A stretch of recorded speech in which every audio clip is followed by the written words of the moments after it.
in our tracks.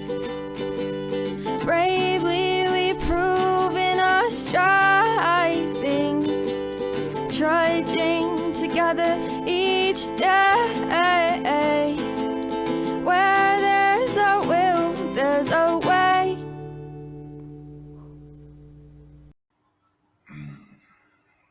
Good evening.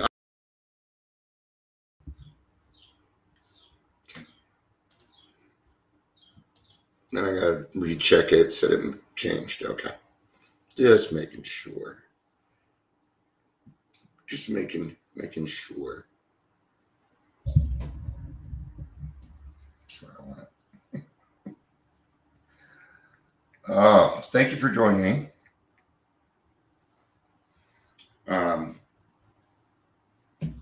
I am gonna wait a little bit for it, see if some more people jump on. But today I'm going to be talking about mental illness in recovery. I'm going to be talking about my own mental illnesses and kind of things that have been going on with me for the last few weeks. I've been experiencing some things through my EMDR, and things that I just was not expecting. So I thought, because EMDR is a little bit newer, and hi Emma, it's good to see you. I'm glad you're here. I want my friends here. This is kind of a personal one for me. It may not be easy, but I don't really go for easy anymore. Hi again, Mandy. This month, we've been talking about men's mental health. We've been talking about a lot of things this month. And, I have found that my addiction is alcoholism, really was just the outcome. So my alcoholism really, it was the catalyst that I needed to make me change. Does that make sense? In other words, I consider my alcoholism itself a disease. Okay. But my other stuff that I have going on is mental illness. And it is prevalent. It is prevalent in the rooms. Okay.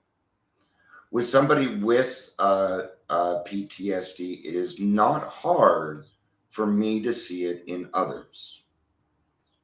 Okay. Let's do introductions real quick, because I hit the 3-minute mark. Didn't notice. Welcome to Daily Trudge. I'm Dion, and if you're here, please say hello. So I'm diagnosed with, aside from alcoholism or substance use disorder, which I absolutely dislike. I will not use it. I'm an alcoholic. I'm a drunk. Stop calling me names. I will pick them myself. Thank you very much. Hi, I'm Amber. It's good to see you. Look at that. And everybody's real pictures and names are up there. Right on. I like that. I like that. Did I mention I like that? Okay. So,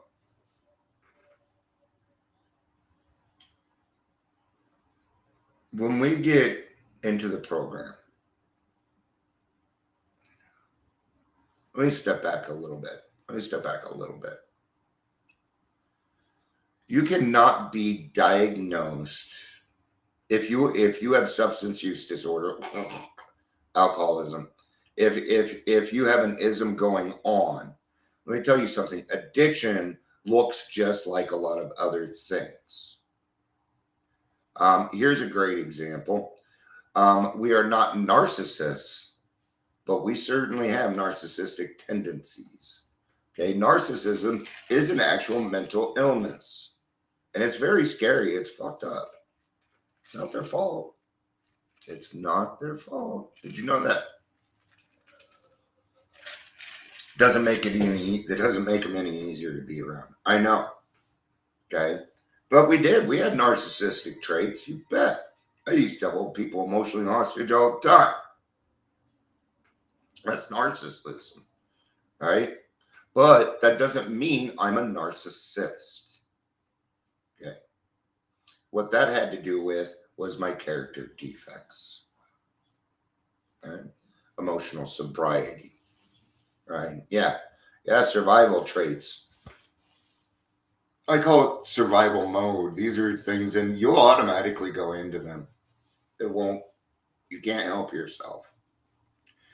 So you cannot be diagnosed with a lot of things. Some may, but they shouldn't be until you have about 6 months of sobriety. That's about when it starts to even out. So when I say time is that tricky thing, there's that tricky thing. Because you can have what's called post-acute withdrawal symptoms for up to 5 years, if not longer. Okay? And sometimes what you go through won't be in the same order that everybody else goes through. Okay? I did not feel like I was well enough or okay enough until I was about 4.5 years sober to really start helping other people by sponsoring and those kinds of things. And it hasn't even been until recently that some of my other. So let me explain PTSD real quick. What it is about intrusive thoughts. So what happens is something will trigger me and it'll remind me of something that happened in the past. But instead of it being in memory mode so that my body knows that I'm okay, it goes to right now mode. And that's not where it's supposed to go. Okay? PTSD is about rewiring your brain. Sound familiar? Working with PTSD and my depression and my self-esteem and my anxiety and everything else has really come down to that. And I have to be very aware of what is going on with me. Sometimes it doesn't happen that way. Sometimes it doesn't happen. So I decided that I was going to do EMDR for my nightmares, and it worked. It fucking worked. I'm still kind of having the same kinds of dreams. They're not nightmares anymore, except I'm not drunk anymore. The drinking went away. Which was a good relief. It was a good relief. There's still some things happening in those dreams that I think I need to cover. Okay. And I thought, and this is what I get for thinking, I guess. I thought once those things were gone, I would be free. And I was wrong. It jacked me up. And it wasn't today till I realized that I'm depressed. I'm depressed. I'm not just depressed. I'm in mourning. Okay? I'm in mourning. I just lost my best friend. I just lost alcohol again. These dreams are so tied to everything that I was doing. Now I'm sleeping all fucking day. That's my depression doing that. So today I realized, hey, Dion, you're not just a bit, because that's why it was confusing. I wasn't just depressed. I was also angry, hurt. What I wasn't feeling was freedom. Okay. Now I'm having a hard time getting to sleep at night, but this is the process that I need to go through. Now, if this would have been a few years ago, I don't know that I would have made it. I may have went back out and drank. Right? And during this whole process, I didn't think about going out and drinking. That didn't occur to me. But it was like a 2x4, and then everything got really confusing, and that's why I've been acting weird, or not weird, but not necessarily. I haven't felt myself. I mean, coming on here and saying nothing gives me pleasure. These are indicators of depression. So now that I'm aware of it, though, now I can do something about it, right? So I'm a little disappointed. I'm a little disappointed that that my therapist did not prepare me for this. Maybe she didn't know. Okay. But I also don't like being a fucking guinea pig. Oh, we're finding that out. Well, great. Because see, if I would have been prepared for I don't know. You know what? Now I'm what ifing it. And it happened the way that it happened. So that's not going to matter, is it? Who knows? If I would have known that, who knows if I would have done it differently? Who really knows? Right? So, but this will be a good chance for me to educate. So I can either sit around and feel sorry for myself because I feel abandoned by the thing that I thought was my best friend for years and years and years. This is all stuff that's going on in my subconscious. Okay, but your subconscious has a lot to do with what you do all day and how you handle yourself. Right? I haven't been crying. I guess I did a little earlier, but it's just been more of a, what's the word? Melancholy. I'm feeling a little melancholy. I have been. I don't know that I am anymore. Because once you realize things, then you can start to make those changes. All right. So what I really want to talk about with this is you didn't get off scot-free. You did not escape this unscathed. None of us did. It doesn't work like that. Right? All of our books, it doesn't matter if you're reading the big book, if you're reading the NA book, the OA book, doesn't matter which one it is. Every single one of them tells you to seek outside help. Bill, outside help. Dr. Bob, outside help. Chuck C, outside help. What do you think William D. Silkworth was? That was Bill and Bob's outside help. He was a psychiatrist. And he helped Bill. There goes my dyslexia. He helped Bill through his depression. Right? Bill tried a couple of different things. He tried acid. He tried shrooms. Okay? Don't get on about we didn't know what we know now, so I'll be fucking over. You did that. Why didn't he change his? Yeah. We won't talk about let's not talk about the pain pill you had to take 2 years ago for it. Yeah, so don't. Don't. What I'm saying is they discovered this before us and we should utilize that. Okay? What I am tired of hearing people say is this. Therapy doesn't work. Therapy doesn't work for me. Oh, you are correct. Therapy will not work for you. You have to work therapy. You think your therapist knows all the answers in the frickin' world? No. No. But they have a lot more knowledge of the inner workings of what's going on with you, and they can explain those things. They can be a person that's on the outside. Okay. Have I had bad therapists? Sure. Have I been a bad client? More than I've had bad therapists. Okay. So quit blaming the therapist, quit blaming the psychologist, quit blaming the doctor and all these other places because they really are just trying to help. And I found out that the reason that it wasn't working for me is because I wasn't being honest. I wasn't being honest with them. I wasn't being truthful on how I really felt. I was giving them half of it because I didn't want them to think that I was some.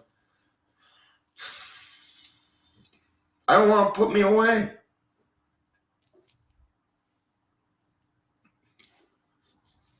Because the last time I did that, they fucking put me away. No, nope. Mm-mm. I would rather, no, ain't gonna happen.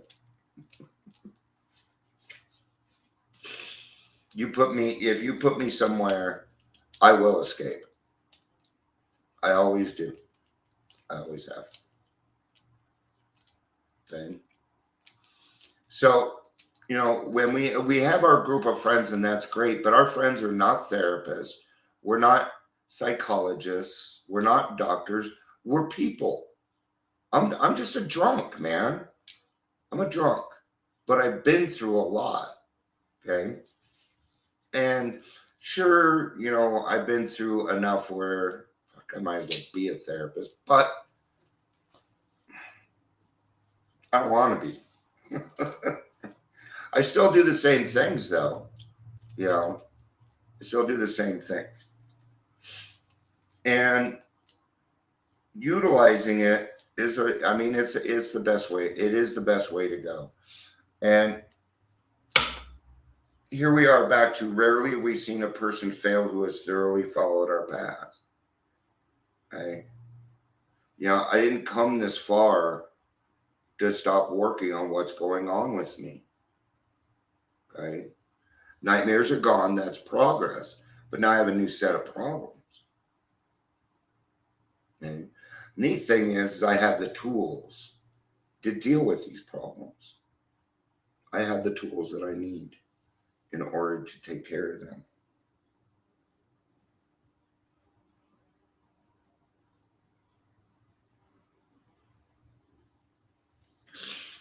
I would have to say probably the number one thing, depression. Depression. So a lot of us that have found ourselves being alcoholics or addicts, if you take a look back, there's probably a pretty good chance that you were depressed before you even started doing anything. Okay. And when I found alcohol, not knowing it was a depressant, I didn't utilize it that way. Okay. And when I drank, it certainly didn't make me more depressed, but I did find out that when you are drinking, whatever emotion you are currently going through, it's probably going to be heightened. So, even when I was younger, if there were people around and they were already mad, I wouldn't drink with them. I'd go somewhere else because I knew what would happen because that's what happened to me. Right? So, alcohol is a depressant. So, when we take a depressant, and even if you aren't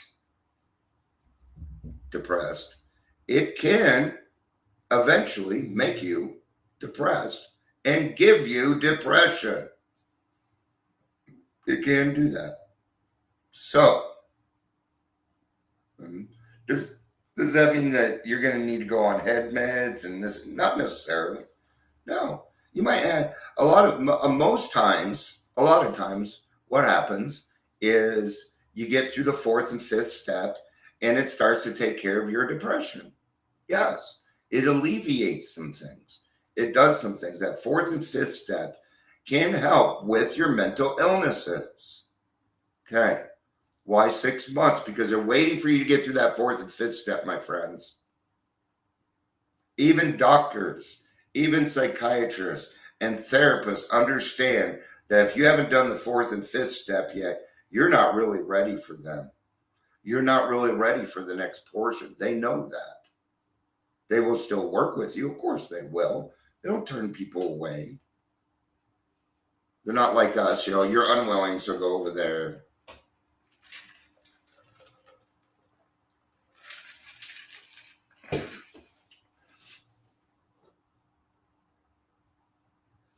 I have to say that You know, AA has changed. Some things I do like, some things I don't like, blah, blah, blah. And one thing I do appreciate is the fact, like my 3 p.m. meeting that I go to, we encourage newcomers to speak. I think that's important. I do. Because for me, I've got blah, blah time and this stuff under my belt. But even today at the meeting, I needed to break down a little bit. Okay. And it was nice. It was nice. You know, um, we are allowed to go through these things, and it's okay. And that's why I say that time just doesn't matter. It doesn't matter. It's for a reason. It's for a reason, right? Yeah, I get I will help somebody who's unwilling, but I will not sponsor them. Yeah, absolutely. I'm not gonna set up time and them not show up and blah blah blah. So um that it makes it tough. So we and that's where we seem like we're a little rough with people, where we're like, plant the seed, move on. Well, gosh, that's callous. You kind of have to be. You kind of do. Okay, it doesn't mean that we don't have feelings around that. It doesn't. It means that we understand that right now they're just not ready. That's what they're telling us. So, hey, when you are ready, that doesn't mean we dislike them. It doesn't mean that you're dating what I want. If that's your attitude, then get the fuck out anyway. Because what are you looking for in that? You know, but we do need to understand that let's go the opposite way. I'm going to go the opposite way with it and the dangers of diagnosing yourself. Diagnosing yourself. Now, depression is depression. Okay. Depression is depression. Anybody can be depressed, and that's pretty. But when we're talking about PTSD, ADHD, and these types of things, it is okay. Alcoholism and addiction look so much like it that you may be absolutely wrong. But if you continue to tell yourself that you have something, you're going to have it. Okay? So don't diagnose yourself. You're not a doctor. You're not a psychologist. Okay? The things I bring up, I sat down and did the 5-hour freaking tests and did all that stuff. Okay? They want to add ADHD on, and I'm telling them no. I don't want to know. I'm denying it. I don't know if I do or not. I'm not a doctor. But I do know that the more that I work on my PTSD, the more this anxiety stuff is getting better. So I don't totally agree. Okay. And I know me very, very well. But at the same time, I do need to take a look at it. But not until I've tried these other things first. Okay. And I can listen to myself because I've been through it. And I can ask myself pertinent questions like, Dion, is that true? Yes, it is. Dion, is that true? No, it's not. Okay. Well, therefore, if it's not true, we take it, put it over here. Oh, problem gone. Okay. I didn't really have to bring all my emotions into that. Okay. That took a lot of practice. Oh my God, I've been practicing a lot. And you can do it too. You can do it too. I was pretty fucked up, my friends. I mean, like really, really fucked up. Right? They're gonna put me away forever. I felt there's nothing worse than watching yourself be assholes to people that it's weird. Okay. Like, I want to tell my wife, I love you, but it's coming out, fuck off. And it's like you're standing behind yourself going, no, no. And that makes it even more frustrating. Then that's when the rage hits. That's when the rage hits. And then I'm mad that I'm mad. And everything just reinforces that. Okay. And this was intrusive thoughts. To me, people were saying stuff. I'm like, oh, fuck, they're going to put me away right now. I'm fighting. I will flee. I will run. You think Forrest can fucking run? Watch me. He could run faster. Well, he could run further. Because I'm only going to make it about 20 feet before I'm like, okay, all right, you got me. You got me.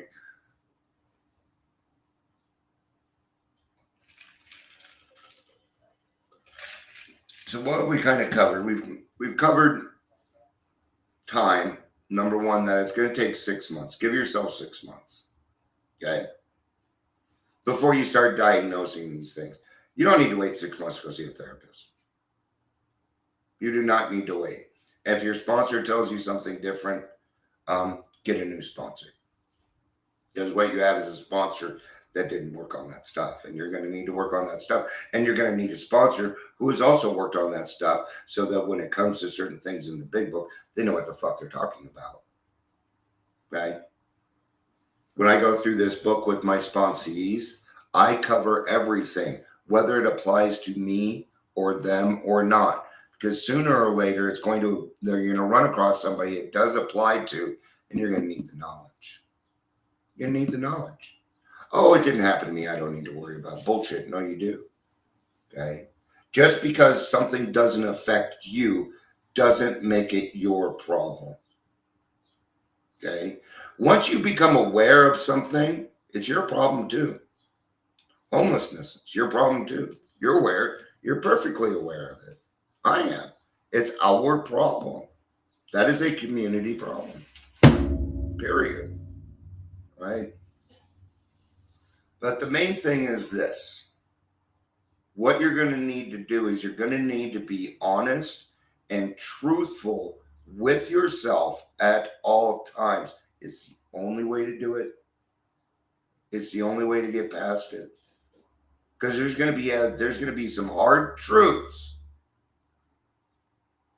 that you're going to need to swallow. And some of them are even going to be good, but they're going to be tough because you're not used to it, because we've had low self-esteem all of our lives. And there are some things that happen to me. I'm like, I don't even fucking deserve that. That's not true. Okay? That's one thing that I stopped doing was determining my own worth. That I'm so unfair when it comes to that. I'm great at determining your worth. I will brag on you all day, but for me, yeah, nah. The only time I try to determine somebody's worth is when it's positive. Other than that, nope, I won't do it. Because when I'm doing that, then I can go over and say, you're an ass kicker, man. You do this, this, this, and this. Right? When I make somebody's day. Hey, you said this. That was fucking cool. I'm stealing your line. I tell people that all the time. I'm stealing that line. And then they usually say, go for it. I stole it. Okay? That's why you steal my stuff. It's there. Steal it all. It's what it's supposed to be stolen. So.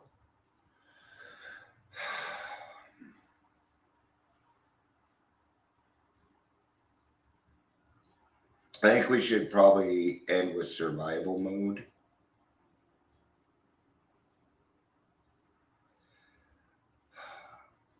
Let's touch on it a little bit. Survival mode is something that we were in when we were drinking and drugging and out there doing the bullshit that we weren't supposed to be doing. Right? For me, for me, when I was 14, I went from living in white suburbia. Love you too, Mandy. Appreciate you hanging out with me today. I really do. And I'm wrapping up. There's probably another 5 minutes, folks. I'm wrapping up. So from there, I went into a shelter, and let's just say that I was now the minority, and I would have to learn how to act different very quickly.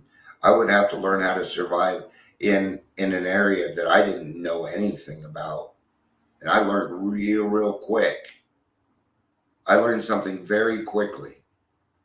Don't fuck with the quiet guy. All right. Plus, I have this loud voice. I didn't talk very often, but when I did, everybody heard it, and people would be like, "Well, that's Pop. That's this guy." And I noticed that the more I was like that, the more people respected me and left me the fuck alone. What I became was a dangerous person. I had, and I would take action,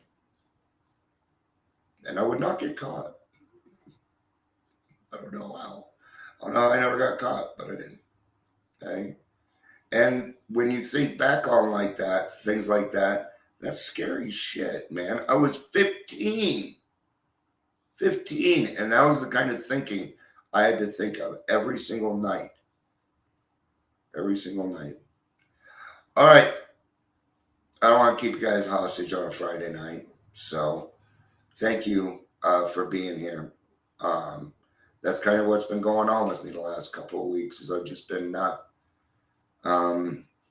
grieving. So, all right.